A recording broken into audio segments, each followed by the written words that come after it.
All right, fifth grade. This is our Tuesday language arts video. So again, for spelling, all you have to do really is go over your spelling words. You're doing it twice today. For writing, you're going to complete the family page, which I'm trying to pull up right now for you to look at. There it is.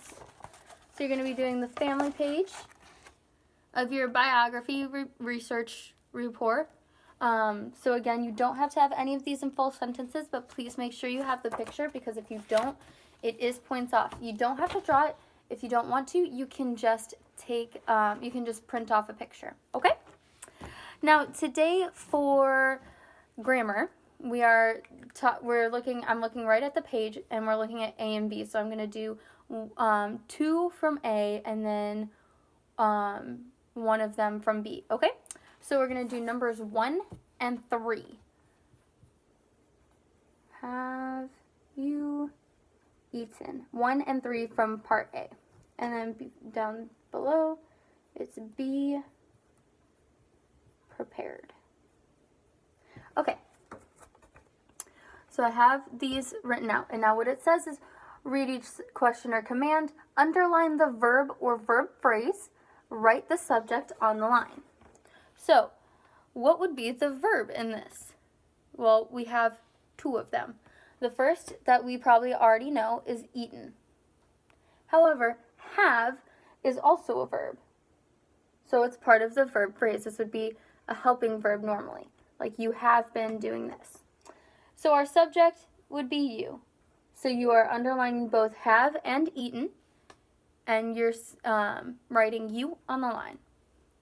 Now the next one, be prepared. What is the verb?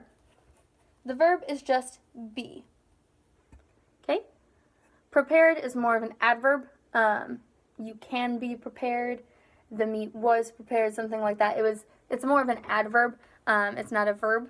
So be is the only verb. Now what would the subject be? Because we only have be, which is a verb, and this, which is an adverb. So what would it be?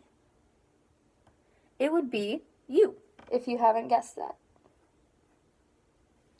You. Because if I look at you and I say, be prepared, you can assume I'm saying, you be prepared. So the subject is you, okay? So we're going to look at the bottom now. The question actually stays the same. We're just going to look at number 1 and then number 2. So number 1 is actually the same as what we saw earlier, have you eaten? And number 2 is, are you planning a trip? Which is number 2 at the top as well. So it says, diagram the subject and verb or verb phrase of each question. Now normally we would do the whole question, but right now I just want to work on diagramming those questions the way it says, just the subject and the verb or verb phrase.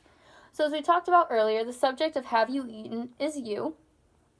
We have our line, draw the line to go for the verb phrase, and then it's have you, or have eaten, have eaten, which we talked about earlier. They're both part of the verb phrase, which then kind of turns into a statement. You have eaten.